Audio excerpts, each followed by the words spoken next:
So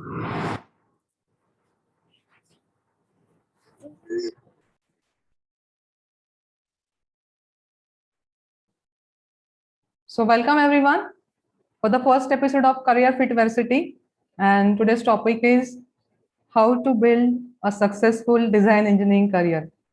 So most of you actually must be knowing me from LinkedIn, but still there must be few people. They must be wondering who I am and what I am doing exactly. What is this Career Fit Varsity? So for them, I will just brief you that what exactly is Career Fit Varsity and what I am doing basically. So I have observed in my 16 years of career that most of the people who are into core engineering career, they are facing a lot of problems, that many of them are not finding job, the unemployment issue. Many of them are having job but not getting satisfaction of the job. They are not very happy in their job. Some of them are not having clarity what exactly they should do in their life. They don't know about their career path, how they should plan for their career goals. And some of them are experiencing very stagnant career growth. And all these problems actually I have witnessed in my career, and that's why I started this movement of Career Fit Varsity, wherein I want to basically make aware people that, see, it is extremely important to choose the career which fits. And even if you are into right career, then it is extremely important to maintain your career fitness. So these are the two objectives which I am looking forward through this movement, and I hope that you will get a lot of benefits about this movement, and you will get to know how I'm progressing in my movement. I will be launching my programs also, my training programs. I will inform you time to time. But let's come to today's discussion, which you all of you are waiting basically. So we have our chief guest today is Atul Sandan, who is really expert into this structural engineering field, and you will be amazed looking at his entire career journey. So Atul is currently he is working as assistant general manager in nuclear division in TC Mumbai. He is having almost 15-16 years of experience into this nuclear power sector, and his experience is quite unique. He's working on very prestigious nuclear power projects. These projects are really prestigious and reputed as far as our India's power sector is concerned. Okay, Atul, and he passed out his BE Civil from College of Engineering Pune in the year 2005. After that, he joined TC as a trainee engineer, and since that time, he's still working with TC. And he has actually traveled this career path from trainee engineer to project manager. Okay, so we are going to ask him more questions about his career journey, so that you all can learn from his journey. And definitely uh, during this discussion you will get a lot of answers to your questions. I am sure that there must be many questions in your mind, particularly those people who are aspiring structural engineers. So you will get a lot of answers to many questions. In the middle of the session, I will be sharing a link with you to type your question. So just type your question about the part which was not discussed during this talk show. Okay, because most of the things we will be covering, but if we have missed something, then definitely you can ask question, and last 15-20 minutes we will be taking up this question. So then let us begin. So again, to tell more about Atul, he has handled different, basically diversity in his career. Like as I told you that he started his journey with trainee engineer as a structural engineer. He handled the projects like a nuclear power plant. Then he was also involved into turbine building design, nuclear waste management. Okay, and currently he is a manager of a mega project, which is actually 2 into 700 megawatt Anu Vidyut Pariyojana. That is also one of the reputed project for India. So he is currently working as a project manager for this entire big volume project. So let us bring Atul and let us ask him. I will mute you, Atul, just a minute. Yeah, you can unmute yourself. Okay, thank you very much, Megha. Am I audible? Yes, yes, you are very much audible. So, Atul, actually, to start with, I want to start with very interesting question that why did you choose this career path? And when you choose this, what triggered you? And how did you know that this structural engineering career path was right for you? So I think this is the very important question that many of the people must be thinking whether structural engineering career is right for them or not. So maybe you can answer with your own journey so that people will get to know more. Certainly, I will certainly share my experience. See, during the academics, we always there are many subjects to us, and on a very first year there are many subjects, and the first two killing subjects are the applied mechanics and graphics, where most of the people find it is very difficult to get through those subjects. And minded, those subjects are the very foundation of all the disciplines. You take any disciplines and you will find the application of applied mechanics or engineering mechanics and the graphics everywhere actually. So we when are going through our academics, certainly you may be also aware that you will find some of the subjects are very interesting to you, and some of the subject you must be only passing for the sake of passing. It happens actually in engineering, and that is the very interest actually everyone generate actually towards a particular discipline or particular subject. In my case particularly, my interest was generated because of this applied mechanics, and I was quite intrigued with the vastness of that subject, as well as its kind of application to all the disciplines. So I means it was my very interest. Like I started pursuing all the subject related to applied mechanics, then theory of structure, strength of material, then the design. And during my college, and my college was also, I was very fortunate actually, and I always thankful to my college. We had a dedicated department for the structural engineering, and it was full of all renowned professors, and it was my fortunate that at my point of time all those professors were there, and I could go for all the subjects which are required to be get into a professional life as a structural engineer. So there my interest was generated, and I started pursuing structural engineering, and fortunately I landed up in TCE, where I have been interviewed only for the structural engineering, and that's way I got into the structural engineering subject, Megha. Yeah, so yes, I got to know actually you had a passion about this subjects, applied mechanics, and all those related subjects. So I want to ask you one question here, Atul.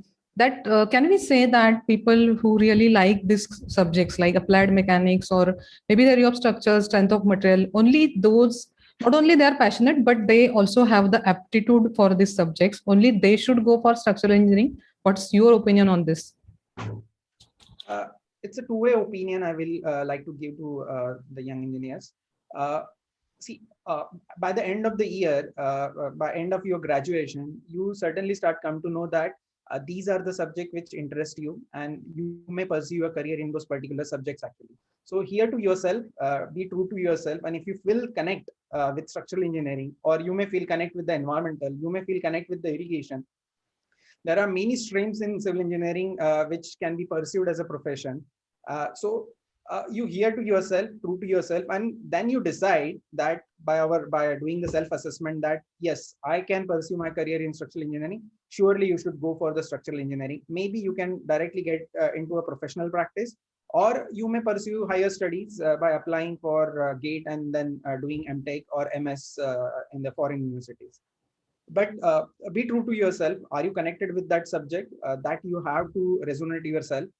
Unless you are very clear, because structural engineering, see, every subject is a unique subject, and particularly structural engineering, you are going to design structures, and many lives will be dependent on it. Any failure, you may not regret any failure actually. Okay, so it's better that whatever the career path you are choosing, it is full of internal calculations that I will surely succeed in that particular stream.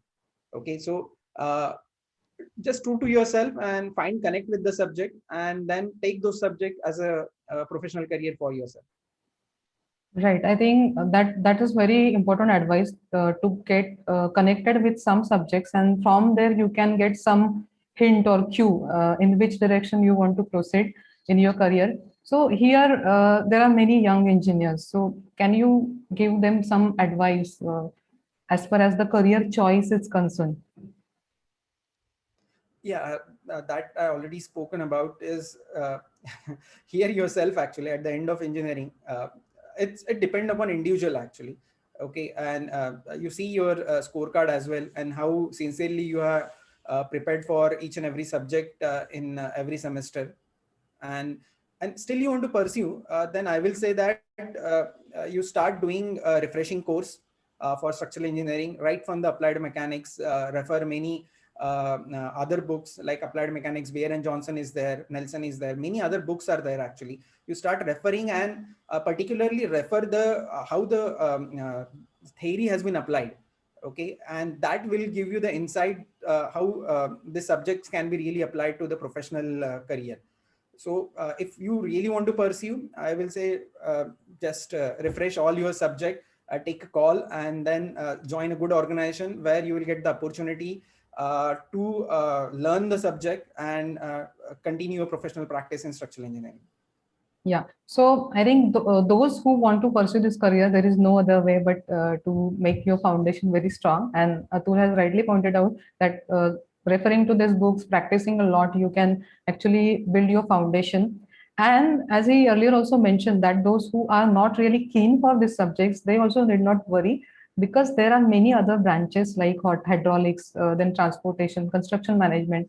These things are also coming up very fast, and it is a necessity of this age. Basically, a lot of infrastructural development is happening in India, so we should explore what we like and we should go into that direction deeply, so that we can maybe take higher education in that. We can follow some research, and all these branches are also very exciting in civil engineering. And I would say that each subject in civil engineering itself is a career choice.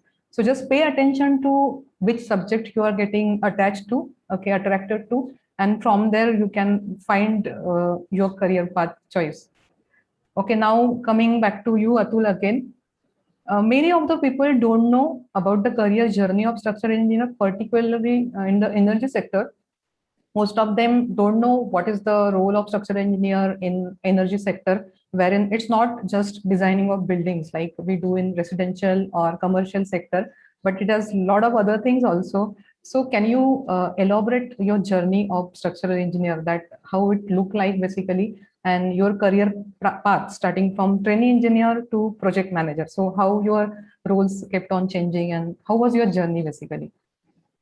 Yes, I will surely take that question. Before that, I would like to add something in the previous thing in the previous question. See, in my organization, we are dealing with all the branches: transportation, environmental, particularly for the civil branches, transportation, infrastructure, mines. Many other branches are there, hydraulics. Each is having a separate division, and you won't believe that we are finding it very difficult to get the engineers in that particular field. Actually, we want to pursue transportation, we want to pursue planning, we want to pursue hydraulics.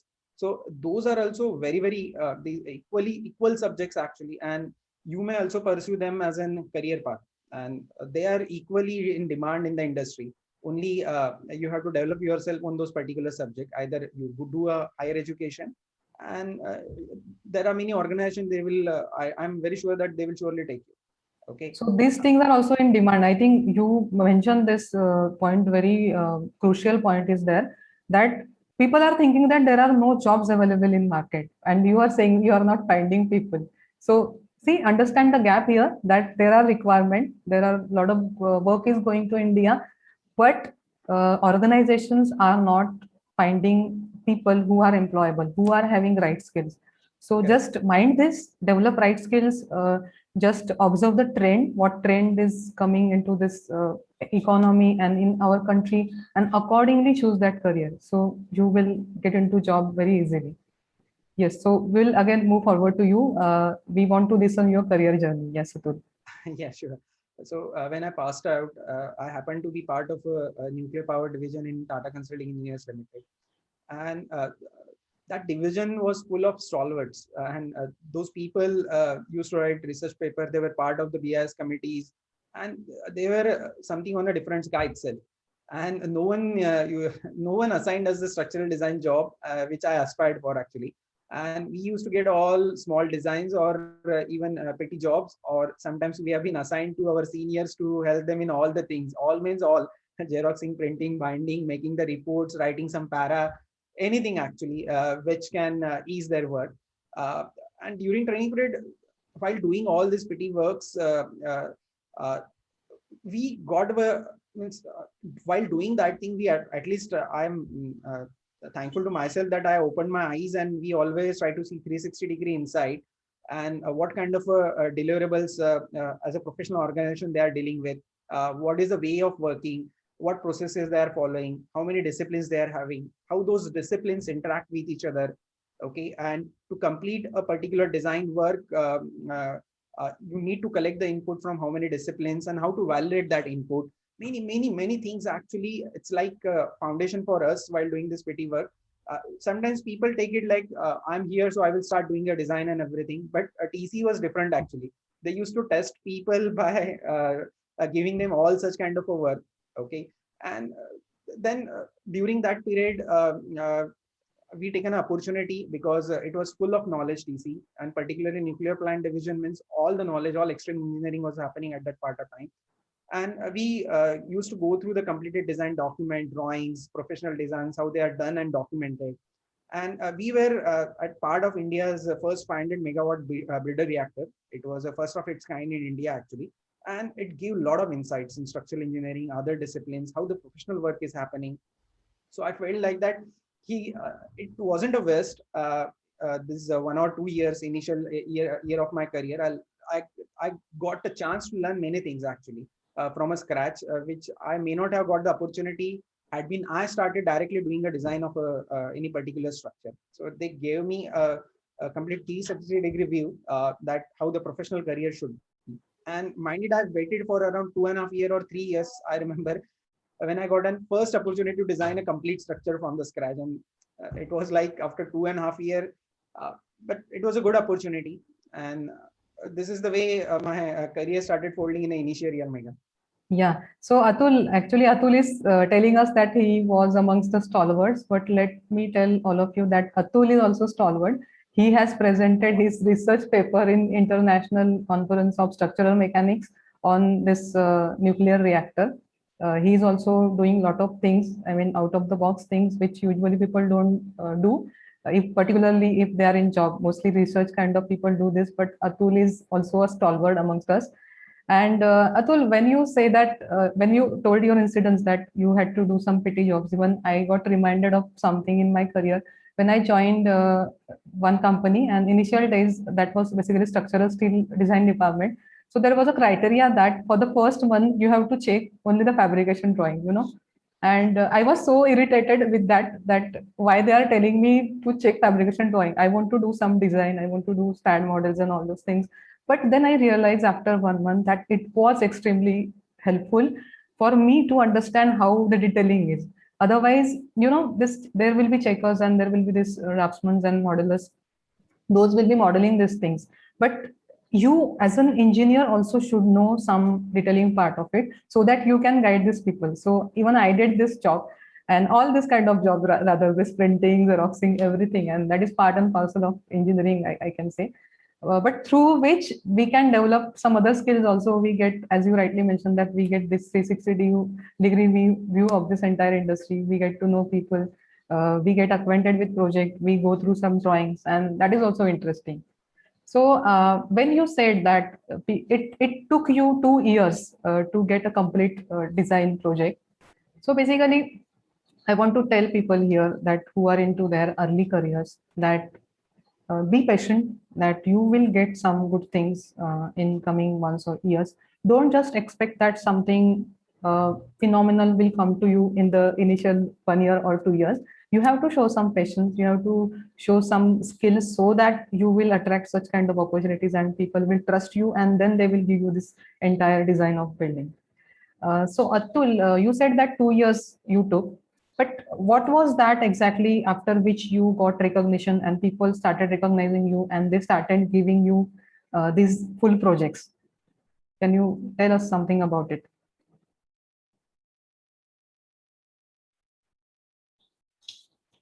Am I audible?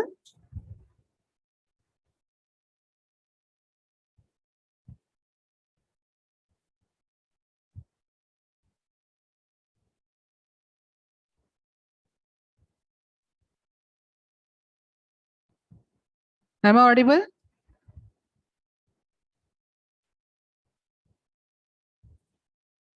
Am I audible now?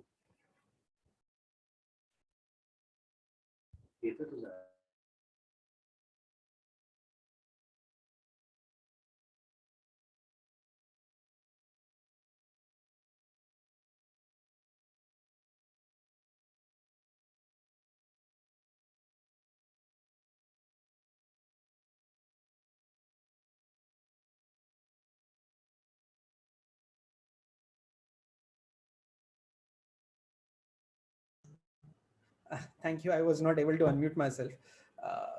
Okay. Yeah. Yeah, so sorry, Atul. Yeah. No, it's okay.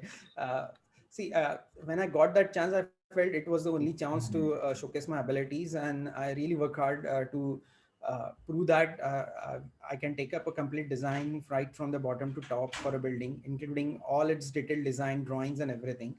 And it really went well actually, and got recognized in my organization. And I started getting opportunities in the new project. And after PFBR, I have designed many substations, nuclear waste management facilities, and really that good work pays you actually if you do a hard work. That is my own experience. And I got an opportunity to become a project lead or a project engineer for a coming up our Kakrapara 700 megawatt turbine island package. It's a nuclear plant, twin units coming up in Gujarat. The one unit is now got under criticality, and the second unit will get critical by end of this year. It's a proud moment for India as well. And I was very proud that I get a chance to design a very unique structure. It was a complete steel structure, and we designed it using ISA 2007 code. At that point of time in 2010-11, industry was still vary and using a limit state method for the structural steel design. At that point of time, we have taken a call that we will go with the latest code and we'll implement this LSM technology. And the structure was designed using it, and it involved around 18,000 tons of steel, very massive sections. Base plates were involved in this particular design. We ensured that all connections are designed for the seismic provision. It involved quite elaborate and comprehensive designs actually. But my earlier experience where I invested in myself, actually it really paid when giving justice to this unique structure. And later I became a project manager for the same project. And then my project management ability, my organization seen that I can lead the project very well along with the structural engineering as well. So I got an opportunity to become a project head for 700 megawatt nuclear power plant coming up in Gorakhpur, Haryana, which is right now ongoing, and I'm actively involved in it. In between, I also got into the opportunities for doing scientific project for shipbuilding center, then scientific project like LIGO India, where the gravitational wave detection was happening. So many interesting projects come into my kitty, and I always think fortunate that I waited patiently in an organization like TC for 3 to 4 years, and then only I got these many opportunities actually. Had been I just moved on looking for a good opportunity outside, I may have missed all those unique and good projects and my contribution to country as well. In this thing means through my journey, I just want to tell my advice to the budding engineers will be to make their foundation very strong, which are our initial 4 or 5 years actually of practicing as a structural engineer or any other profession actually. A lot of self-investment is required. Keep aim to make yourself as an asset, which every organization will desire to have. Even your own organization will start thinking as you become an indispensable. Nobody is indispensable, but it's a good thing because once you start recognizing it, the good projects start flowing towards you, and it happens actually. So don't look for the CTC, look for the opportunity to learn in the initial 5 years, and it will pay you. It will pay you back handsomely going in future. Yeah, yes. I think you mentioned it very rightly. And people who are listening to this, please make note of this point that be patient with the opportunities. And he has stayed with TCE for all 16 years now. You can understand. And I'm going to come to those questions also, wherein I want to, I want to ask Atul basically why he did stay with TCE for so many years. But before that, Atul, I want to ask you one question that people who are in their initial stage of career, what skill sets they should focus on, what technical and functional skill sets they should focus on, and which you also focused during first 4 or 5 years of your career, and so that now you can progress so much in your career. So what are these critical skills for a structural engineer?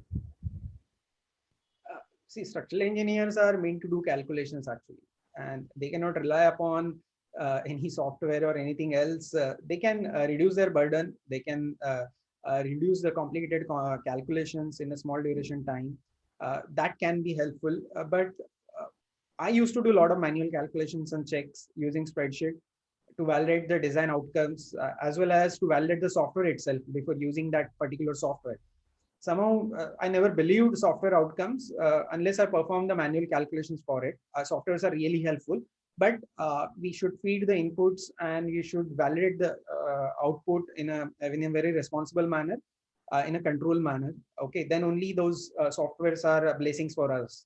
Okay, so the skill of doing all the manual calculation, validating, and taking the feel whether the designs are safe or not is a good skill set actually I thought I have developed, and till today I'm using this thing, and I'm able to solve complex problem with simple solutions rather than just getting into the modeling some complex structure and you do not understand how it is behaving. Sometimes simple calculations will also show you that uh, some complex problem solving in a software is not required. So that is a good skill set of doing manual calculations. They always show us a right direction. Then devise your own checks to cross verify your design outputs. You may not get always time to uh, design all the structures, isn't it? You may sometimes get the structures to verify, and in when it comes for a verification to you, then you should have some checks ready with you to cross verify the outputs. Okay, you cannot do from a scratch to just verify the outputs done or designs done by others. So that is one of the good skill, that always keep your own checks ready. Uh, Observe structural forms whenever you visit malls, business parks, skyscrapers. They are also good design. In industry, it's full of good engineers actually, in structural engineering. Whenever I visit malls and everything, I see the limit of an optimization actually. And those gives you the insight that, or benchmarking, when you do your own design, you can verify your sizes with those structures actually, isn't it? When you go to the mall, you can visualize that for what load, as per the codal provisions, it must have been designed actually, and what sizes they have arrived at. And when you do your own design for a structural engineer, it takes time actually to develop an inner confidence, whether the sizes are right, whether it will be safe, did I miss something? So all these things can be addressed by benchmarking your structure or your design with the existing structures which are standing on the ground. Then I mean, I'm not saying they will be always right, but they gives you the good insight and benchmarking for verifying your designs. Then another skill set I would like to share is the you develop eye for detailing. Okay, that is a very rare skill, and I find that it's missing in the industry as well. Okay, whenever the designs comes to you for checking, or whenever the drawing or the final fabrication drawings comes to you for checking, what to check, what not to check, and how to check those things is also required some brain training actually. So you have to train your brain self so that brain such a way that you will not miss any particular detailing point or a potential structural point while reviewing and sending that drawing to the construction site. Okay, so this is one of the skill set. And then another skill which I developed when I was doing structural design in initial years is the programming. It's programming is like indispensable tool for a structural engineer, and like spreadsheet, Fortran, C, APDL, whatever the language you choose. Okay, you just start doing the programs, because soon or later you all the commercial software, their design or their design engines are for commercial use particularly. Means it's a set problems are there. Okay, and sometimes you may found that you have to design a trapezoid shape beam. How will you design? No software will support you in designing that particular beam, isn't it? And then at that point of time, your spreadsheet, Fortran, or any language which you are using actually will help you to code your own design program, as well as you just nowadays it's a fashion actually. I have seen that people just discretize the structure in a FE model in lakhs of elements and node, and they take pride out of it actually. But mind it, as the software is doing, you're not bothered actually. But had been you are doing and you've been asked to do the manual calculation out of it, then you will certainly will try to find out that what should be the optimum discretization, what should be the minimum number of nodes in the structure should be defined. So when you're designing some out of the software design, you have to handle all those elements, forces. So a lot of database come actually, and then this spreadsheet, Fortran, they become very handy to do combination outside, run a design program multiple times, optimize the structure. So programming is a very handy tool. So try to learn any language actually, spreadsheet, macro, Fortran. It will help you. So that's a good skill to carry on. Then keep on reading articles, existing project documents, technical papers, journals. Try to write some papers or journals. It also gives you the insight. If you could add value to that particular journal by doing R&D of so many, existing papers and everything, and you are able to add even 2% value to that to your research, that will also help to our structural fraternity. Every week read something. It's a good skill to keep updating yourself in the structural engineering, because that is your practice, isn't it? Ask question to yourself. That is also one of the good skill. You should learn when to ask question and how to ask an important question. You may not always get accessible to your seniors or your mentors, and expect spoon feeding actually. So learn how to ask very specific questions. Another skill set is the harness multidisciplinary skills. Okay, which I find it very, very important actually. See, every structure is meant for something. Okay, you are not alone as a structural engineer. You are designing a structure, correct? It is meant for something, for some function to be served actually. If it is a power plant, then you will see that all mechanical, piping, electrical, cable tray, those routing will happen, and you have to provide a structure to support them, isn't it? If any pipe rack is there, all pipes will be running through that pipe rack. Okay. If you take a building structure or a shopping mall, for various purpose, it will get utilized actually. Other MEP, mechanical, electrical, piping disciplines will be there actually. Process disciplines will be there over there. So we must understand what work they are doing, how they are developing their layout, how their designs are happening, how they are calculating the loads to be given to us for designing our structure. So we must take interest in their disciplines. We should also have the understanding of the fundamentals of their disciplines, how they are doing it. Because whenever the loads are going to come, you're not going to blindly design your structure, isn't it? Otherwise, it will not give justice to your structure. You will just come out with some random sizes, which you could have surely optimized had been you understood what other discipline is giving it to you. Okay, so this is a strongly recommended skill, that multidisciplinary skill. Go across to that electrical mechanical person when he gives you the input, understand how he's working on that input, and then giving it to you. And I'm sure that you will, through this process itself, you will learn most of the things. And today's world, organization like consulting engineers, they are expecting a complete package actually. A complete engineer means who knows all this multidisciplinary coordination, multidisciplinary know-how, and that is what is expected. Learn planning, which is an inevitable part of all disciplines actually. Even you are doing your own job and you are a single team, then also you have set of activities to do in a sequencing manner, isn't it? In professional organization, it is always time bound. Any work is a time bound. So you should learn that how to sequence those activities, which are the critical activities which you will take first, which will address first, isn't it? So planning is involved in everywhere actually. Try to learn some tools. MS Project, they really help actually in planning your things very meticulously. That's all. I think many skill set I'm sharing with you. You may develop on those skill set as an advice. Yes, Megha. So I think, Atul, you have actually just opened a gold mine for engineers. And I think those who have not noted, I will repeat the skill sets which are extremely important, which Atul has just mentioned. And let me tell you, this is really a gold mine. Those who want to become structural engineer, develop these skills and you will definitely get success in your career. So what are all the skill sets he mentioned? That first of all, learn to validate your softwares. Okay, learn to validate your output, whether it is right or not, and that you should do with some manual calculations. You should be really good with manual calculations.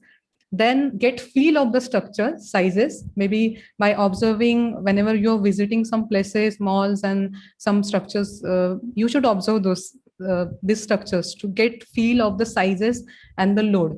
Then he also mentioned about programming, spreadsheet. Yes, I think this is also important skill, because sometimes it's not possible to solve some problem through the computer, StatPro or ETABS, whatever it is, and you have to design some program. So if you are really good in programming, you can do it very well. So Atul, I want to ask you here that this Fortran, C and APDL, what this basically software languages which you learn. So did you learn this on your own, or your organization gave you some training related to this?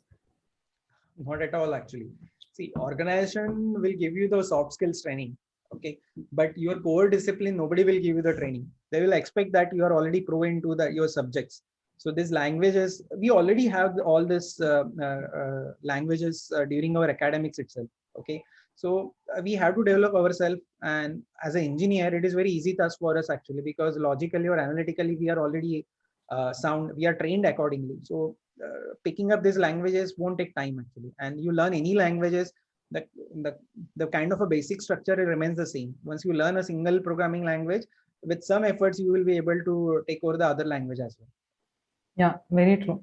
And particularly this multidisciplinary skill which you mentioned, I think it is extremely important, and particularly for the people who want to come to this mechanical process industry. Yes, For yes. them it is a non-negotiable skill, I would say. Because see, understand one thing, that you are not basically designing a pipe rack for pipe rack, right? You are designing that rack for pipes. So you should know what is the functional requirement, what that mechanical person wants you what are his requirements, basically what this electrical instrumentation cable trays, what is their requirement. You should understand all the disciplines really well, particularly when you are working into process industry. And multidisciplinary skill is extremely important, and that is most sought after skill. If even if you are very good in structures but you don't have sense of other branches of engineering, then you might not get selected. So if you are getting some rejection, just check whether you are aware of all other facilities, basically why, how pipe racks are there, then what kind of layout they have, okay, what kind of cable trays are there, or any other equipment. And this is also important to know what kinds of loads we are getting, and there is always conflict between this mechanical team or maybe other discipline team who is providing load to civil structure engineer. Always there is a conflict. And I remembered one funny incident from my career. I was working with one boiler industry. Therein we got comment on our structure that it was very huge. Anyways, boiler structures are extremely huge, and they have tons of load, hundreds of tons of load. So they told us that अरे आपने कैसे हाथी जैसा design किया है. So we replied back to them that आपने हाथी जैसा लोड दिया है तो फिर स्ट्रक्चर भी हाथी जैसा ही होगा ना. So it's that way. And when we actually scrutinize those load, when we got to know from them how they have calculated load, there was huge margin. And then eventually we could basically reduce the loads, and we could optimize the structures also. So it is your responsibility to just get feel of the loads, whether that mechanical person is giving you right load or not. Otherwise you will unnecessarily design a very heavy and uneconomical structure. And that's why it is essential to know by which process they are calculating these loads. Even I have observed that many of the mechanical piping guys, they don't know how to calculate wind load, seismic load by different international codes like American code, SC7 and all those codes. And they roughly do some calculation, and after their analysis in their software, they will give us some load data. But when you ask them right questions, that what kind of CF you have taken, okay, what kind of process you have adopted to arrive at this load, then they realize that maybe they are not conversant. Then we have to teach them how they should put those loads on those mechanical components, so that that reaction we can take properly on our structure. So develop this multidisciplinary skills, ask the questions about loads, extremely important. And as you said, planning, I will tell you that whole engineering profile is planning is plays an extremely important role, that how you're planning your task, how activities, and how it is going to be basically stand up like a structure from the drawing. So all this process planning is very important for you. So I think we have covered almost all the functional and technical skills which are required for a structural engineer. Now I want to ask you another question, Atul, that Yeah. While now I know that you are a continuous learner and you keep on improving your skills, you keep on learning new things. So how did your basically your growth mindset help you here to learn new skills? Because see, most of the people even don't understand what is growth mindset and what is fixed mindset. I will tell for them that growth mindset basically believes that there is a lot of things to learn, and these are the people, they are ready to uh, basically whatever the current trend is there, they're ready to learn those kind of things, and they can unlearn and learn also. That kind of attitude they have. They look forward to learn many things, whereas in fixed mindset of people, most of the people have the tendency that now अरे मैंने be कर लिया, अभी MTech भी हो गया, अभी क्या सीखना है, अभी इसके आगे अभी और क्या हो सकता है. So that kind of is mindset is fixed mindset. They believe that their degrees, their certification is quite enough, and now they don't want to learn new thing in their life. So what is your take on this? How growth mindset help you to learn all these skills? And rightly you said, actually, see, growth mindset has to be there. We are practicing like any other. If you go to a surgeon and uh, he has experience of 15-20 years and he's going to operate in heart surgery, his name will be still saying that I'm still practicing. Okay, so we have to keep practicing.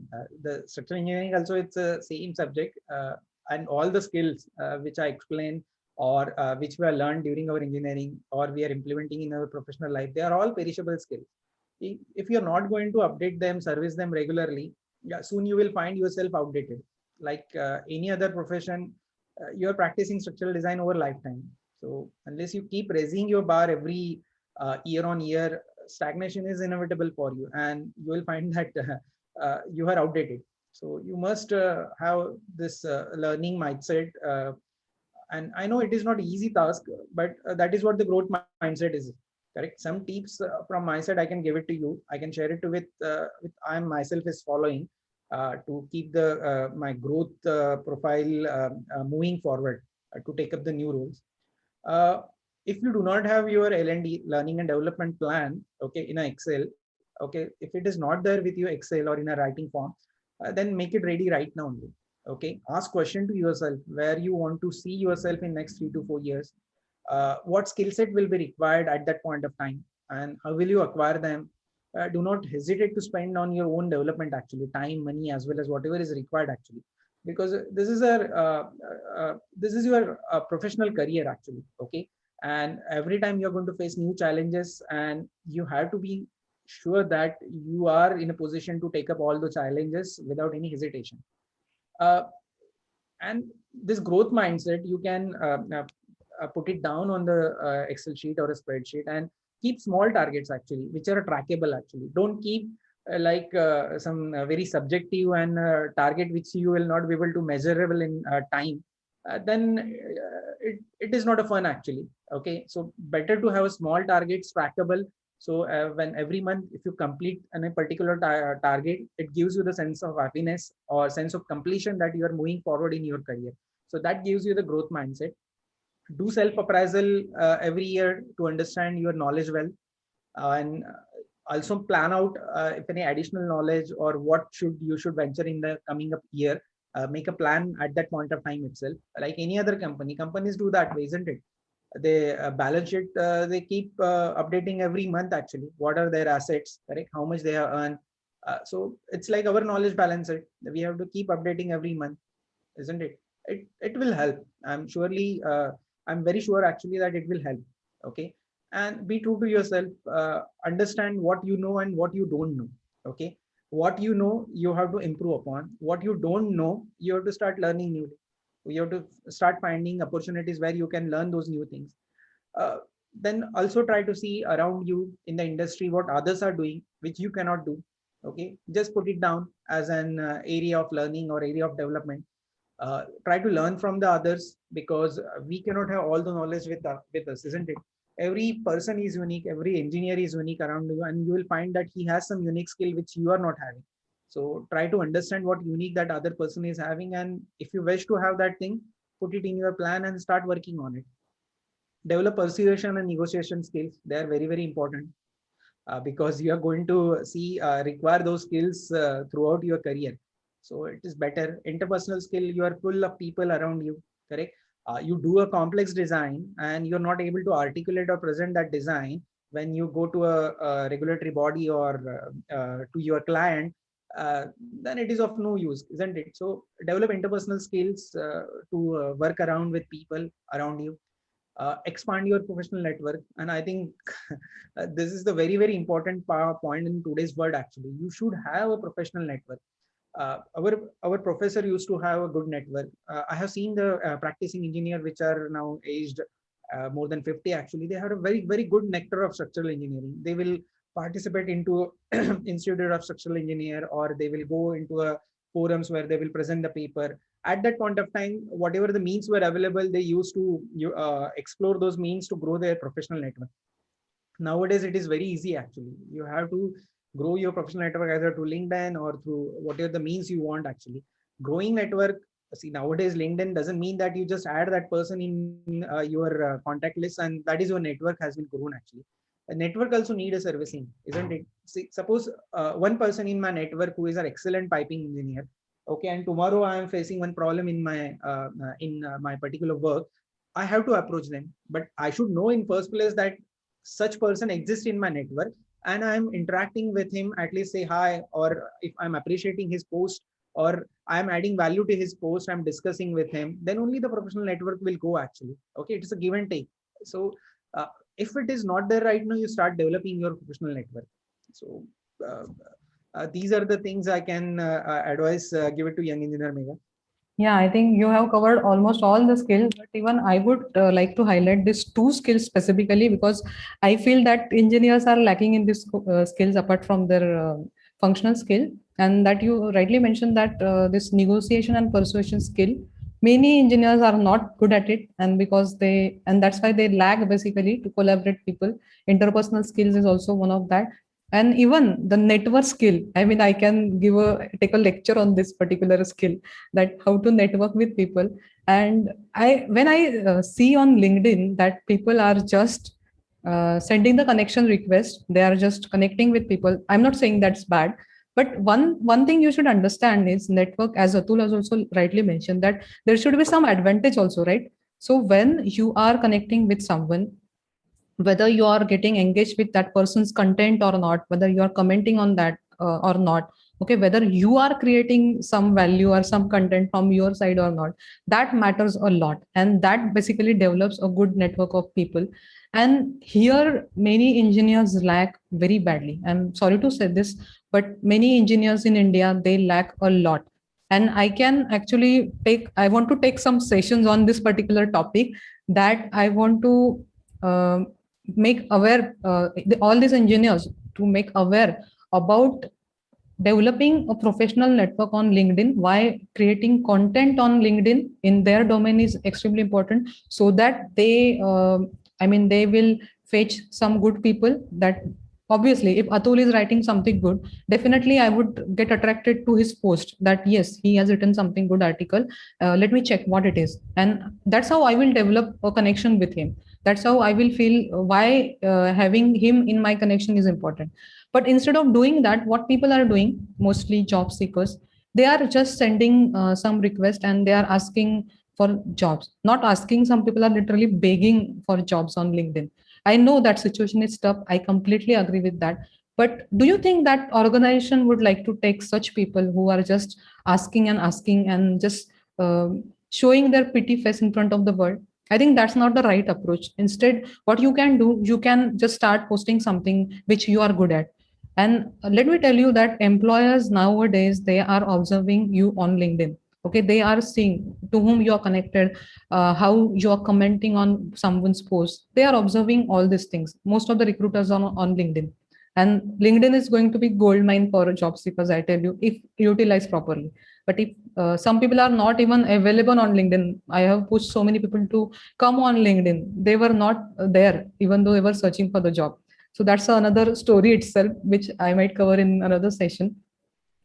So now since we were discussing about the growth mindset, I would also like to ask you whether at some point of time in your career, this fixed mindset, could you, have you experienced some issue related to fixed mindset due to which you could not grow or you could not learn something Is such incidences there in your career which you can tell us? Yeah, it was there actually. In initial years, I told you that we landed up in a discipline or a department where all stalwarts were there, and I always felt very means how to approach them, how to ask small question, how they will take it, how they will take my questions. That I always used to worry about it. So I always will used to feel like that. Uh, just do yourself, learn on your own, and then ask only the right questions, which they will entertain. That was my fixed mindset that they will not entertain me. They they may have answered all my questions as well, but that was one of my fixed mindset actually. And it is good that you can learn on yourself actually. But what happens is like you just miss a broad picture. Okay, just hitting the target blindly what you want to learn. Very few know what to read and how to apply in practice. Today, if you start searching into the internet, you will get thousands of sites with thousands of posts on a particular matter, but you will not be able to understand which is the validated one and which should will give you the right learning. So some skill sets can be easily acquired in nowadays actually by offloading it to their subject matter expert, isn't it? Uh, I remember one incident when in the initial years I had completed around 3 years or 3.5 years in TC. It was in Mumbai, and IIT Mumbai was also nearby. And there used to be some courses, non-credit courses like finite element analysis method or seismic design of structures. They used to go week-long courses were there actually, and those courses were taught actually by the stalwarts actually professor like finite element analysis by Tarun Kant, who is the pioneer or who is the father of finite element method. He used to taught those things. But somehow I don't know why I did not opt for those things, and I tried to learn on all those subjects on my own actually. When I look back actually, and I really regret actually, now I can't get chance to learn from those people actually. So subject matter experts will fast track your growth. Okay, and they will show you the right literature, a right direction, what to learn, what not to learn, and which is required for your professional career to be implemented. You cannot have all the knowledge. You need only particular fundamentals as well as how to apply that particular subject in your day-to-day design.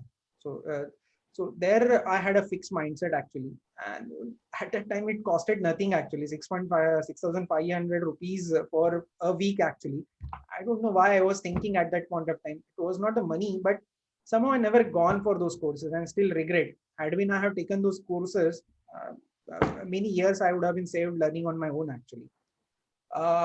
So seeking knowledge from industry expert will help you to fast track your growth. So I will strongly suggest that you look for those kind of webinars, look for the such kind of workshops in the IITs or in the other colleges where you will get to know about the subject which you want to learn. Okay, and in today's world actually the organizations see your continued education profile as well. Okay, how many hours of training you are taken in a particular year, that also has been seen very clearly. Whether you are a good learner and you have the inclination toward learning, having a 5-10-year-old degree certificate or the MTech certificate has no value in the job market today. See, once you are become an experienced, continued education, continued practice, those are the things matter for the recruiters or even for an organizations. So the come out of your fixed mindset. If you have any fixed mindset, as early you come out, it will help you to grow or to fast track your growth. Yeah, completely agree with you, Atul. Completely agree that mind it that your degrees and certificates are just a benchmark, just to move further. But it doesn't matter, you know. I have seen some people who were really bright in their academics, but those who were not good in maybe in the practical aspect of engineering, they could not succeed. And your marks and your mark sheet sometimes those does not matter much, but how you are implementing it practically, that is very essential skill of engineering industry. You should be able to apply your knowledge, wisdom, whatever you have learned into education, you should apply that practically.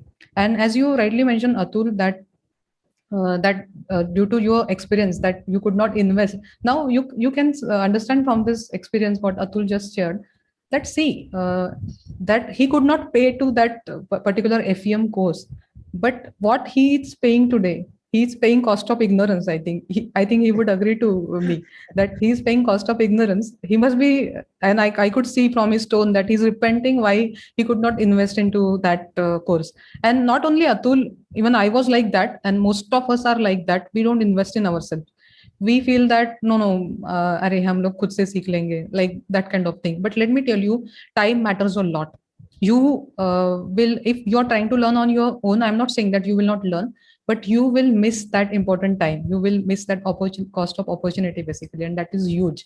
That is huge. You will take few years to learn that, and expert will tell you those things in few months. So just imagine how much opportunities you are missing because of this fixed mindset. And most of the people even don't know what they don't know. And the first step is just getting acquainted with more number of people and find out what we don't know, right? So this is the first step of acquiring growth mindset and come out of that fixed mindset zone. That be open, be curious, just develop the good network so that you will understand what you don't know. Now, a most important question to you, Atul, which is also related to my career fitversity moment. I know that you are a person who works for career fitness. So basically, what do you do to maintain your career fitness, particularly in this industry where you are working, energy sector? Okay, and I know that this industry has become little stagnant, complacent. Okay, people are experiencing many problems during this industry, within this industry, basically. So, what exactly you are doing to keep yourself updated and relevant? Yeah.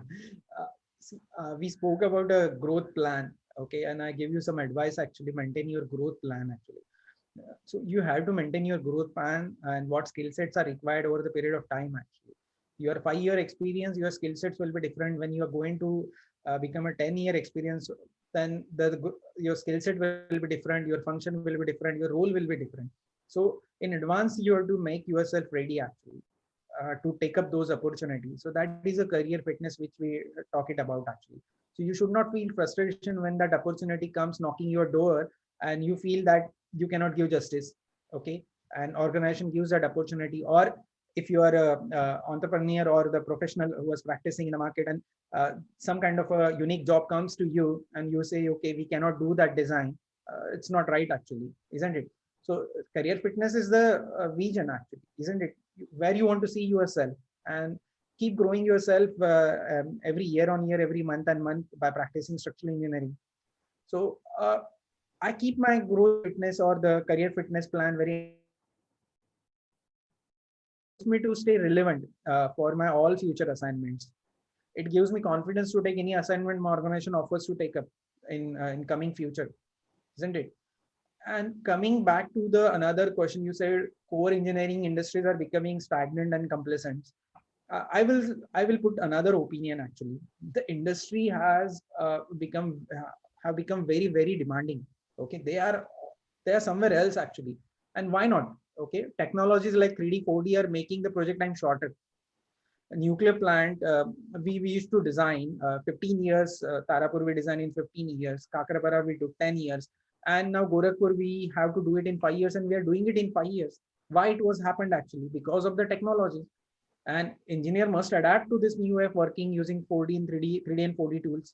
In addition to that, in today's world, machine learning and the artificial intelligence are coming, and they are disrupting the engineering way of working. So to be able to run with the industry pace, one must upgrade themselves continuously with new way of working processes which are relevant for the industry, isn't it? Industry is somewhere and your skill sets are somewhere. They are not going to match. So it's rightly say that, okay, my growth is slow, correct? Because you're not matching the pace of the industry. You have to match the pace of the industry where the technology is leading the industry right now. So and as an organization, we always look for a complete package in an engineer who has a multidisciplinary knowledge, able to use 3D way of working, and able to do the work independently. A conventional way of working in project execution does not exist anymore nowadays actually. See, initially what used to happen that everybody used to work in the silo manner in like civil, mechanical, electrical, and then they used to come together when they are releasing some construction drawing to the site. Okay, that way I started my career in PFBR particularly. But now it's not happening that way at all. Like 3D model is getting the inception first. Okay, the basic structure get formed. All other disciplines are working and adding to that 3D modeling. No, nowadays we are not calling it as a 3D modeling at all. We are calling it as a 3D engineering. So everybody start working in every stage of the project, right from the conceptual or the feed stage till the commissioning, by designing and putting the things into the 3D model and checking it with the other disciplines, whether any interference is there, whether my structure is suitable over there, whether it is occupying a right place, whether it is supported properly. All these things of the checks, operation and maintenance, whether there is a feasibility. I'm making a plan, I'm not able to, when the maintenance is required, I'm not able to access a particular wall, isn't it? It's bad actually. So all kind of a thing is happening in the 3D way of working, and they are going to the next level. I told you, like already ML AI are taking over, and all this, we are now getting into the complete different revolution in digitization actually. Okay, so conventional way now is not at all existing anymore. We have to match pace with the industry where it is going right now. So you must keep industry watch by reading construction magazines, latest 3D, what is the updates in 3D 4D tool. You just go to the Aveva site or any other 3D modeling, or even the STAD or a Bentley site, and apply for the subscription, correct? Monthly or weekly newsletters comes to you that what is happening in the technology. Just quickly go through it. It is a 1 minute or 2 minute read only. We can spend our time. Right now mobile devices are there, they are so handy actually. We can access all the things over there. So what are the new engineering technologies are emerging? Read technical journals, be part of the webinars which are happening right now. Most of the data is free actually. Only you should know and keep tracking where to approach and in what webinar or what workshop you can take a part, okay, to enhance your knowledge. And in today's digital world, it is rather easier. You must be just agile learner, I will say. Yes, yes.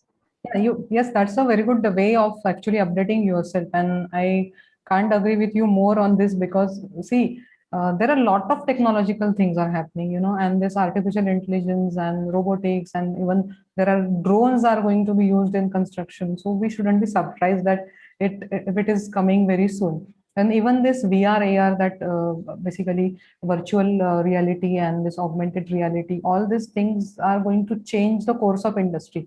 So it is our duty to read about all these things, whatever other technological changes are going to happen within a few years, and how it is related to our domain. Some people believe that, that's not my job, I am just designing the pipe rack. Okay, I am just designing the building or some component. No, but see, if you have to update yourself, then you have to have this vision that how this new emerging technologies are going to be in your domain. Maybe if your company is not yet aware, you can make them aware, right? You can also make them aware of all these things. Client itself comes with the proposal that I want to use this software, or I want to do my project in this particular technology. Yeah, so that's going to happen very soon. So those who are very much updating themselves with all these things, I think it is their edge. Those who want to learn fast and those who want to know more about how these technological advancements are going to come in the near future, they might not feel stagnant. And you rightly mentioned that one side there is stagnation, on the other side there is a lot of advancement. So whenever you find stuck, there is also an opportunity coming up. Only thing is you should see those opportunities with open eye and open mind. So that's what even I want to suggest people who are listening to this talk. Now coming back to a completely different topic, that topic is very close to my heart. I teach these things to people. That how important do you think that this people skill, leadership skills are for engineers, particularly for the mid-career engineers when they have to manage people? I always feel that, see, as an engineer in our entire curriculum, we never studied human psychology, and right now I'm learning a lot of human psychology related things, and even my management study also, even management study a lot of psychology involved.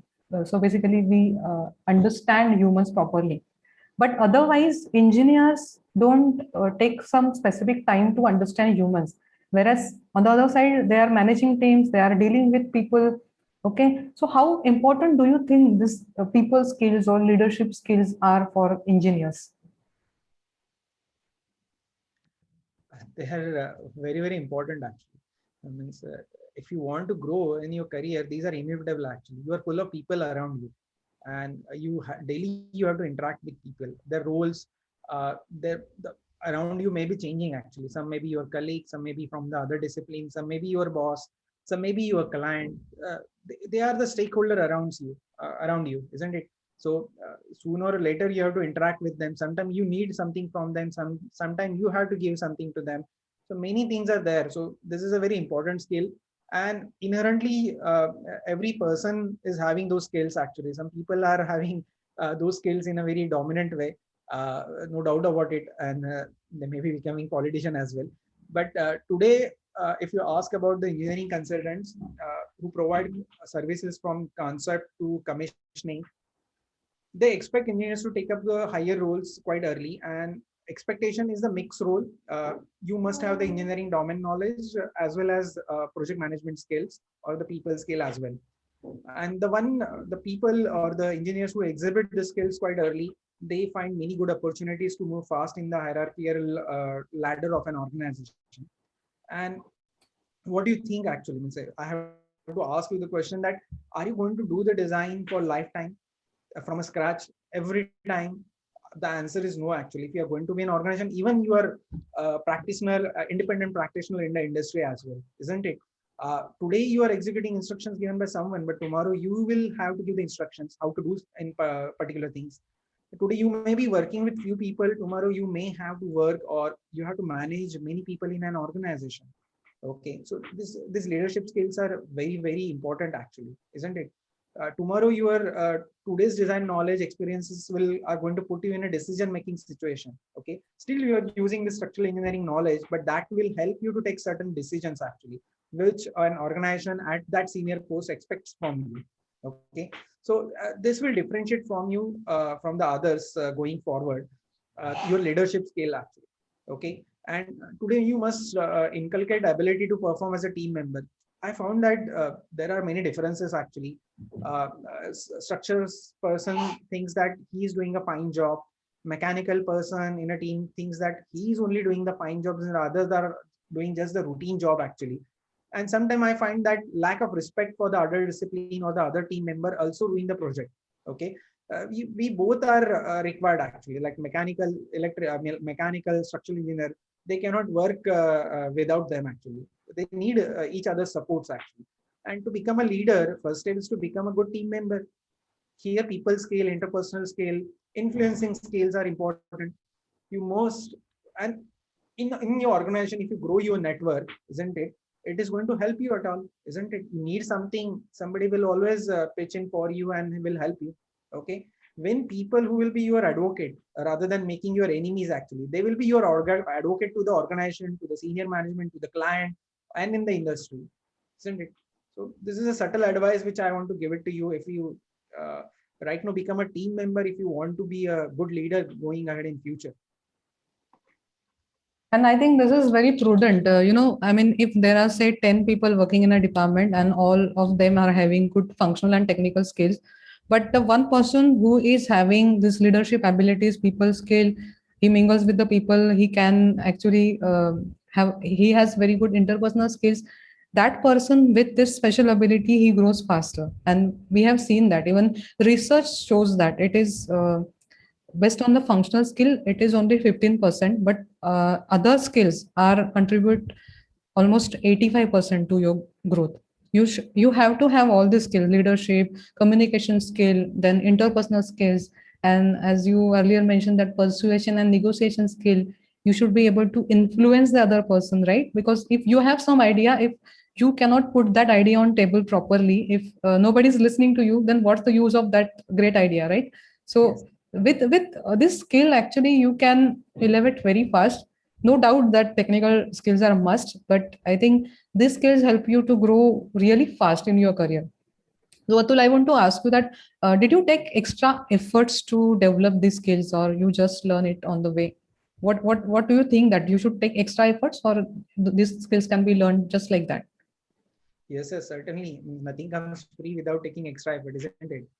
We have to, you are the only person who will be worried about your career growth. No one will be worried about your career growth. So you have to pay attention to this part. People skills must be part of your growth plan as well, as a career fitness. Soft skills become very relevant to sell your career board to meet every career goal you will be setting during the course. We are surrounded by people everywhere. If you wish to become a good leader, see them as your support than competition. So you have to take extra efforts to acquire those skill sets.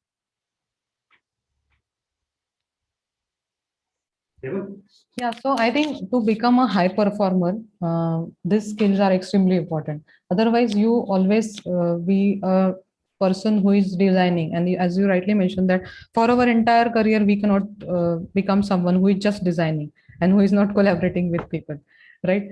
So another question which is very interesting, and most of the people must be having in their mind, that while developing these new skills or while maintaining your career fitness, basically, do you feel that it is important to spend some money on your self development? And are you spending money, or are you just relying on your organization that if they will give some training, then only you will take, or how it is? I mean, I want to know from you. See, our engineering, we do it using our father's money or our parents' money, actually, isn't it? And then in a life, we don't want to spend on ourselves. It's not right, correct? It's required, actually. It's a practice, and you find that in particular subject is very important for your career growth. Please do it, actually. In other domain, actually, if you go to the banking, pharma, or marketing, or salesperson, they keep participating, they keep enrolling themselves in the various programs which are coming up, actually plenty of programs. They spend a lot, actually. I'm not saying that spending is always important, actually, but you have to spend, correct? You have to get some certification. Even if the PAP certificate you want, you have to spend some money, isn't it? So don't be wary in spending the money. See what value it will add to your career growth. Okay, I'm spending because it is required. Some point of time you have to be part of some professional organization, professional institute, isn't it? Where you have to take the membership. It is very important. LinkedIn membership is there. People take that membership. Important. Coursera, Udemy, you want to take membership where you will get the courses. It's important. If you see, rely upon organizations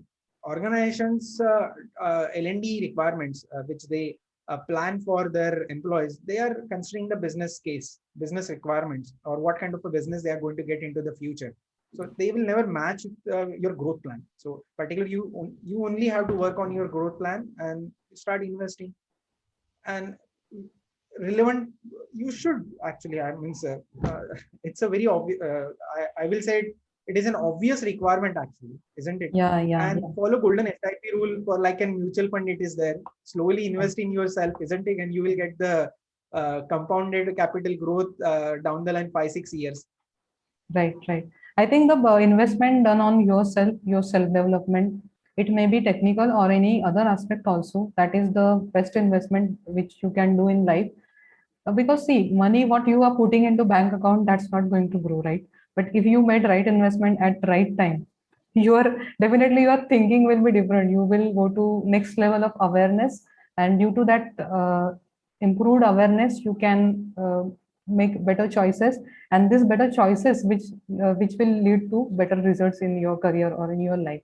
So it is extremely important to do some self investment for this self development kind of things. So thank you, Atul, for answering that. Another question, actually, as earlier I also told that I want to ask you this question, that you have been working with TC for so many years now, almost 16 years. So didn't you ever think about switching this company or going to some other company for salary hike, okay, or maybe some position requirement? Many people ask this question to me. Even my friends with whom I started my career, they also ask the same question, actually. See, in DC, I found opportunities which I wished or planned for my career growth.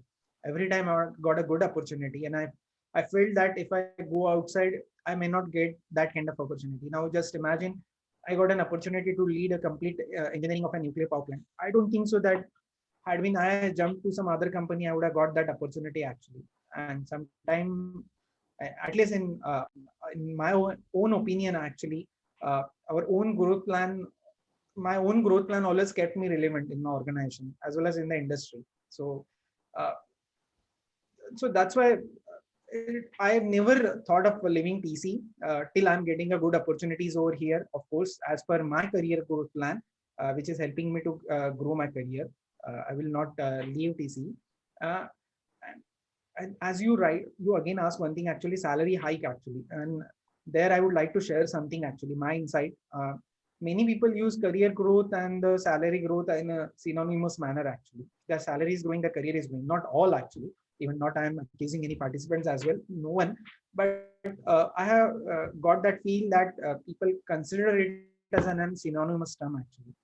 So in my opinion, career growth is your lead indicator actually.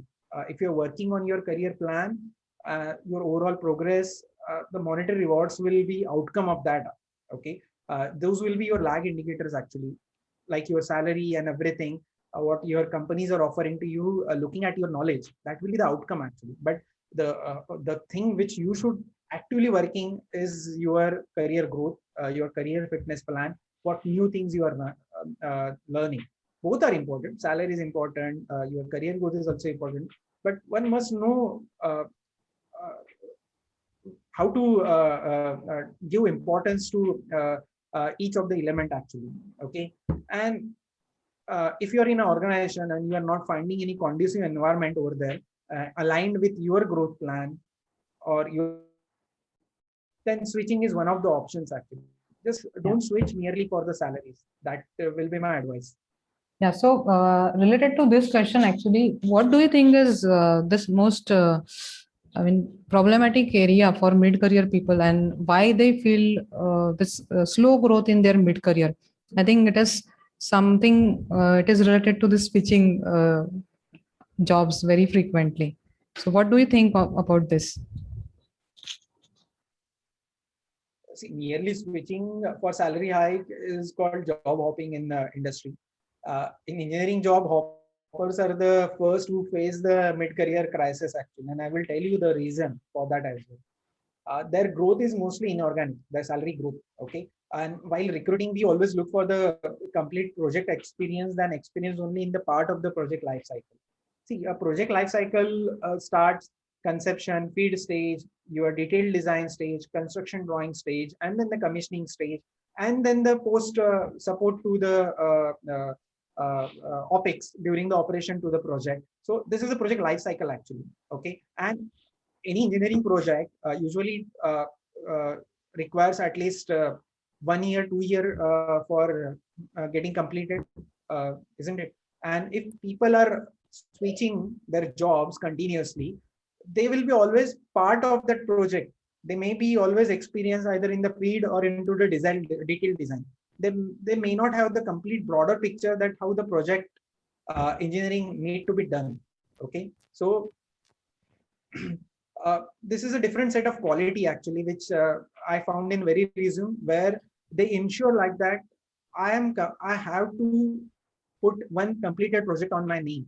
And when I ask a question, which project you would like to put forth as your ideal project, where we would like to assess you. Very few people put forth such kind of an experience that I started this project and I ended this project. Okay, it's a very good quality to acquire. So uh, hopping, when you're doing actually, you miss this part actually, and then when you go forward and you reach say down the line 8 or 9 year or 10-year experience in your career, you will find that your salary has been grown in proportionate to your knowledge. Okay, and at that point of time, companies will find you that the same knowledge they can replace with the young engineer, okay, who can do this job. Okay, then why they should consider you for taking the new role when you do not have idea that how the entire project need to be executed. Okay, so that is what I call it as an inorganic growth, which we should not do actually. As a structural engineer, engineering jobs are different than the IT sector jobs.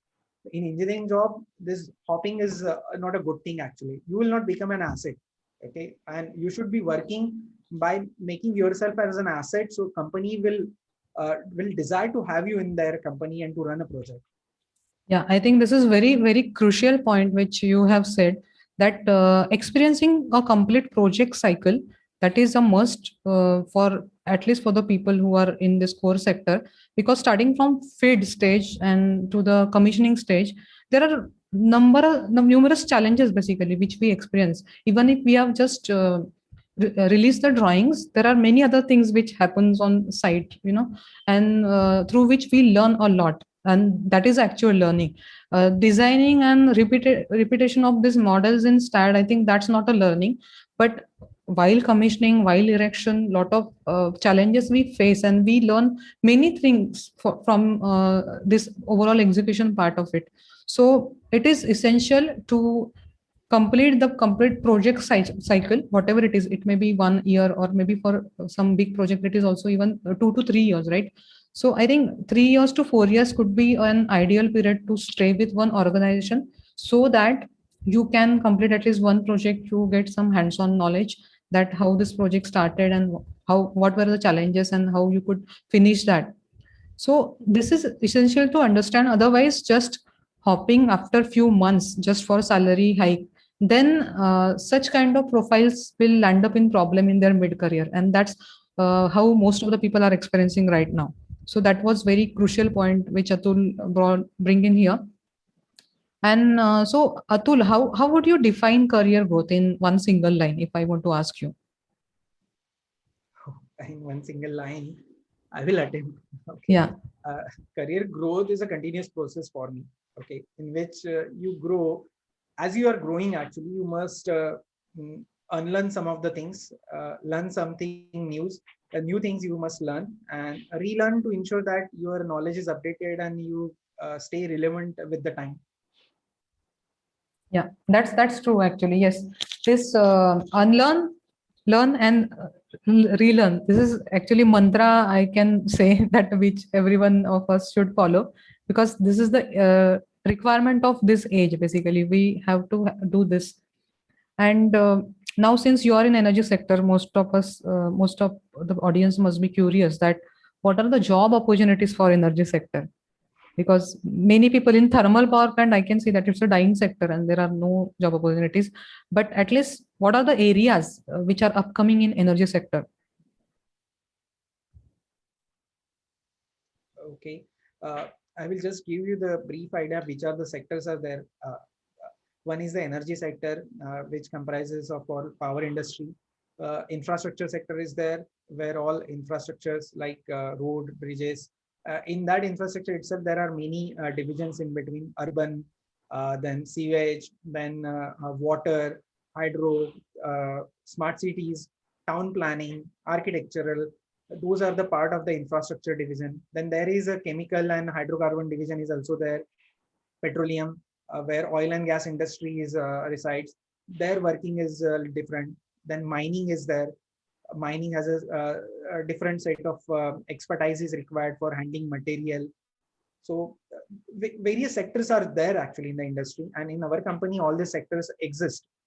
And if you ask me a precise question about the energy sector, so, today it is going through an extraordinary challenge due to this COVID-19 situation and the economic meltdown, and it is completely changing the landscape of energy sector itself. There is rapid transition is happening. Fossil fuels like thermal, no longer like gas. Power plants are no longer are being proposed by anyone actually in the India as well, because of the tightening of the environmental norms, and more inclination is towards the renewable energy sector. In renewable energy, you will find solar, wind, hydro, nuclear. All these energies are there, and our power demand as a world, if you see, it will grow by 50% or it will become double by 2050. And this renewable sector contribution by 2035, it will be around 50% of the world's power. That way, with that speed, renewable energy source is growing in India as well as in the other countries as well. In our company, we are doing many renewable energy projects, and its demand is also increasing day by day. India's nuclear program has a very bright future. Okay, Nuclear Power Corporation, which usually into commercial projects of the nuclear power plants, they have announced advanced 10 reactor in the fleet mode in 2017. Out of that, the one project which I'm leading, these are the first 2 reactors. They will get commissioned by 2025. And all these 10 reactors will add around 7,000 megawatt to the grid by 2035. That is the ambitious plan in government of India has kept. So a lot of jobs are going to get opened in this particular field in the government as well as in the private sector to support India's energy target. Okay, you may be aware now, latest news, the Jaitapur, where EDF, which is the France company, setting up a nuclear plant in Jaitapur, and it is the most advanced power plant in the world. Actually, it will be creating 9,900 megawatt power. Okay, so India is going very ambitiously in the energy sector to make India self-sufficient with the power. So demand for engineer in this sector is growing very high, and I see many opportunities in the future for the energy sector. So I think that is a good news for engineers who are looking forward to the career in this particular sector. Okay, so coming to my last question, and that's a very important question, and I think most of us must be not having awareness about this question. So I want to really discuss this briefly, that while working, I mean, throughout your entire career journey, did you have someone as a mentor in your organization, basically? And I am really interested to know about this. The simple reason behind that is recently I conducted one poll on LinkedIn wherein I asked people about this mentoring in their organization, whether their organization is having some career mentoring program or not. And 65% people replied that they don't have any such program. And 15% replied that even if they have such program in their organization, that's not effective. So you can understand, I mean, almost 80% of the people are actually not having proper career mentoring. And that is all about what movement I have started here. So I want you to talk about this, that basically, did your mentors in your organization help you to grow? And if someone is not having mentor in the organization, because I think that not everyone is lucky to get mentors in the organization. So what they should do actually? I want to listen from you. See, we are practicing structural engineering, and it's necessary that some guide, some role model, or some mentor should be there actually with you, who will show you the right path, who will at least give you the idea what lies in the future, so that you will take a good call, or at least it will help you to take a right decision on right time rather than repenting later. In my case, I was fortunate actually. I got good mentors, and I will say mentors actually, because I used to find whenever I got a new role, I used to find who is the role model for that particular role in my organization. I always try to connect with that particular role model, and it gives you the benchmarking for yourself, correct? If you want to perform well, you must know that then what should be the metrics for that performance, isn't it? So I used to always find some role models. I used to discuss with them. I used to ask the right questions to them. I'm still asking actually right now what role I'm doing. There are many mentors for me actually who are guiding me in various areas, even stakeholder management, how to do it. Someone is good in the project financial, so he's guiding me over there how to do the project financial. But you have to approach, you have to approach, people are there ready to help, and you have to make them mentor or your role model so that your journey will become smooth, and it will not be a bumpy ride. Okay, people always, what mentor does is they share their experiences when they had a bumpy ride, and they give you some cautions actually. You don't do this thing, you do that thing. It's a very important advice which you can get. So role model or the mentor is important. They will show you the right way to focus rather than stumbling. So it is important to have the mentor. If any your survey particularly, it has come rightly actually. Very few organizations invest on the workforce development. And if your organization is not spending on you or on a workforce development, we previously we also spoke about, you also have to keep investing in yourself. But from an organizational perspective, if they are not spending on you, then you have to you're not able to find a mentor or role model inside an organization, then you better to approach outside organization. Okay, but there also if I've been talking this thing 10 years back, then it was very difficult to find outside the organization. But now, because of this digitization and the world has come so closer through these all platforms, LinkedIn and many other platforms, actually, uh, I have come across actually a few individuals who are doing this job as a full-time work for engineering domain. Uh, See, there are many, you will find many HR firms who gives the knowledge on the soft skill for marketing, for sales, for banking. You will find many firms are there. They have come as a professional firm to guide people in their professional career. But in engineering, I think very few are there actually, and a few people still get connected with their college professors.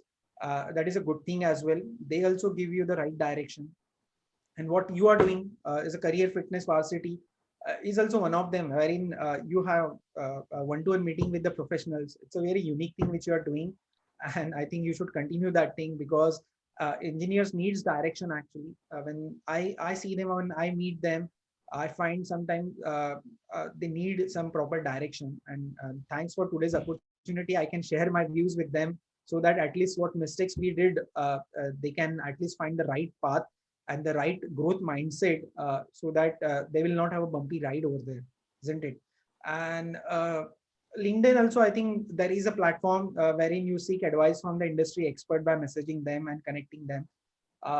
Keep a right spirit and ask and try to connect. But networking is a different ball game itself, which I already explain you how to do the networking. If you are into that kind of a networking, somebody will surely revert or surely give you a proper advice actually. But still, success rate for getting advice from such open platform is very less. So try to find a mentor outside the organization. Try to discuss with the professional through your network or through such programs, or what Mega is doing. Those kind of ventures you can contact.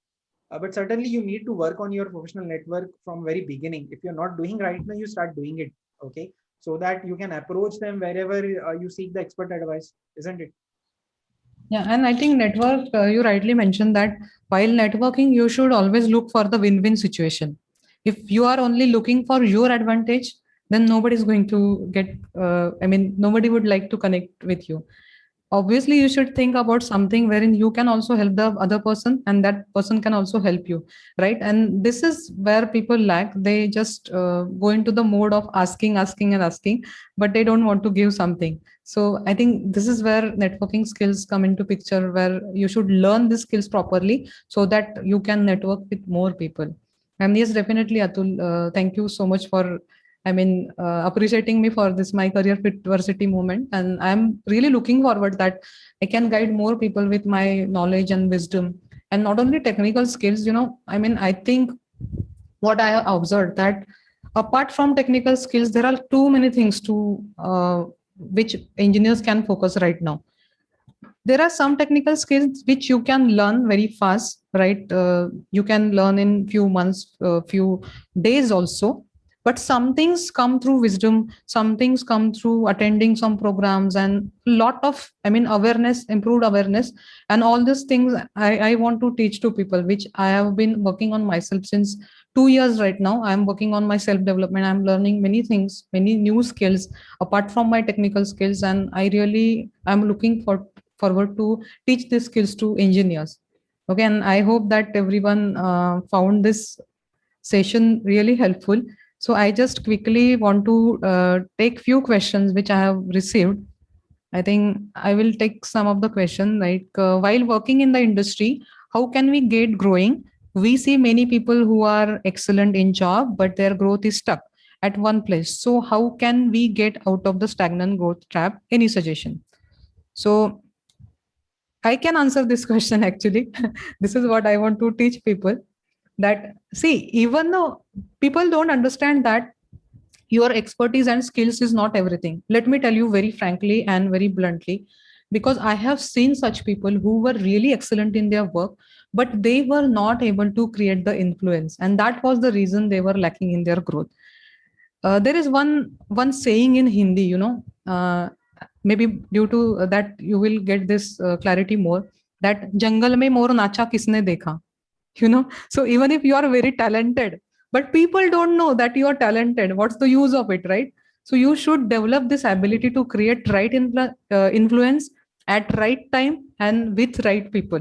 And if you cannot learn this, then you will feel stagnated. There is no way, because see, nowadays people are developing themselves like anything. Even engineers, young engineers, they are coming so bold, so expressive, so influential. So do you think that it will take, I mean, more time for them to overcome your position? No, they will take very little time, because they are already in that phase. This millennial generation, they are very bold, very courageous, and most of people lack here to show courage, to create influence, even though they are good in particularly the functional skills. So I hope I answered. Let's go to the next question. That what MNC design companies or any other design companies expect from freshers who are recently graduated? A very good question. I think Atul, you should answer this question. Okay, so when the freshers approach, we see their interest. Every profile has a basic requirements actually. When you are applying for a job, you must go through that requirement. And when we are approaching when you are coming for an interview, please be prepare yourself for those subjects, refresh your subject, refresh your knowledge. Many times happens like we ask questions from the core disciplines. More weightage has been given to the core discipline questions, and then some weightage always has been there that other than core discipline, what work or what interests they are having actually. These questions are just to understand that are they doing anything apart from that discipline, and tomorrow are they will be they able to have the collaborative mindset. Particularly those kind of questions are there actually always.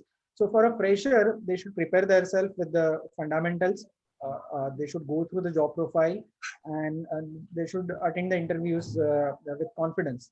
Okay, what we see in the freshers is that whether they have the ability to learn new things quickly, adapt new things. Okay, but they may not be having all the knowledge actually, but at least if they give some fundamental answers, at least it gives us the confidence that we can take that person. If we work on that particular person, he will become asset for the our company. So at least show proper right body language when we are in the interview. Show spirit that you want to learn and you want to become something. At least organizations see that part first. A lot of weightage is there for that part actually. Okay, technical. If you ask me, I will give 30% weightage and 70% to your body language and how want to you present yourself, and are you clear with your future as well, or you're just joining for a pocket money, or you are going to join you're pursuing it as a serious career venture. That also we try to assess, and then we decide whether to give a job to that fresher, or can we take him as a trainee in our organization, because a lot of investment is there from the organization side that you also should respect. So that advice I can give it to the fresher. Yeah, so there is another question which is related to this previous question, that I know the sir that have already told that many of them freshers have not practical experience in their field. Even if she has the software knowledge, a civil fresher may not have mechanical electrical knowledge and its application. So how fresher can kickstart their career on design company?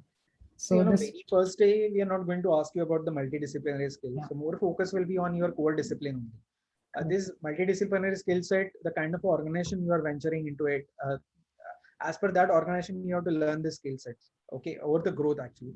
On the first day, as I said, as a fresher, you need to focus on your core knowledge, your fundamentals, because those are the those your academics, your results, those become weightage. Otherwise, how will come to know that particular person if we absorb? He will become, or he will start delivering value to our organization. So these are the only points actually. Your academics, your knowledge, out of the way, if you have taken any professional training, we give weightage to that as well.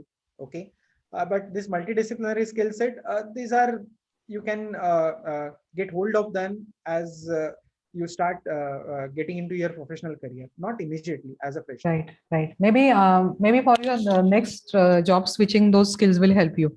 Whenever you want to switch the jobs, that time yes, these skills will be looked after in the interview, but not in the initial stage. And many people, I think, have this confusion. I have also talked to many freshers who have this question that which software they should learn. Okay, should they learn ETABS also, STAAD also, and ANSYS also, and Tekla also, AutoCAD also, what all they should learn. But I tell them one thing, that be clear with your basics and fundamentals first.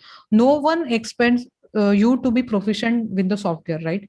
Even if you have done some software course, what we are going to learn in that uh, academy, basically, they are not going to give you practical knowledge. They will just tell you some commands through which you will be able to build geometry, and then you will be able to apply the loads and maybe some analysis commands, right? But the practical knowledge you are going to get in the industry. So seek the opportunities wherein you can work on the practical aspect of design engineering, even if some opportunities are maybe of very less lucrative in terms of money, but it will be a lot of learning for you to move forward. So look forward for such opportunities. Don't just look for the salary part of it. And as also Atul also rightly mentioned, that overall presentation matters a lot.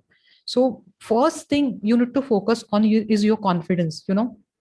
The confidence says a lot about you. Looking at the person, okay, we can just figure out how confident he is or how genuine he is, right?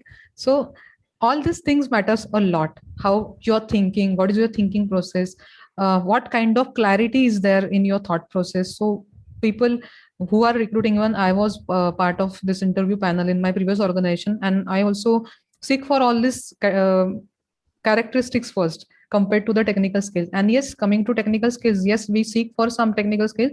Like you should be able to draw the BMD and SMD, and you should have some fundamentals, basics. What is the difference between tension member, compression member, maybe some connection detail, some small things which we have learned into our 4 years of engineering. Not a big and critical things we never ask in an interview actually, but all these fundamental things which are drawing a SFD, BMD, or portal or a beam. So that kind of things you must be conversant with, right?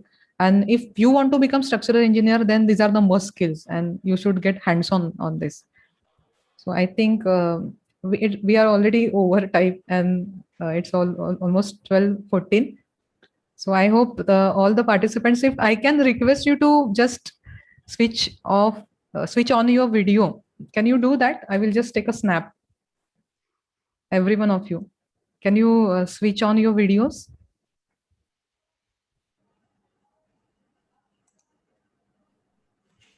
Is it possible?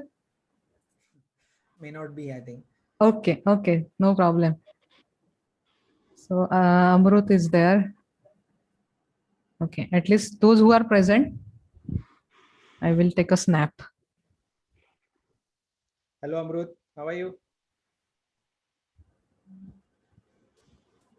Still having the excellent academic interaction till now. Yeah. So thank you very much, Atul, for the guidance. And That before everyone actually leaves this There is meeting, I one want to introduce Amrut here. That Amrut is PhD in structural mechanics. He has done his PhD from IISc, a very reputed institute of India.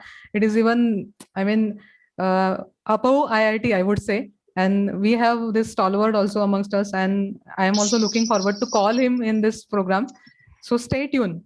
And thank you so much, Amrut, taking out your time and attending this 2-hour session. It was really nice to see you. Yeah, thanks, Amrut. Yeah.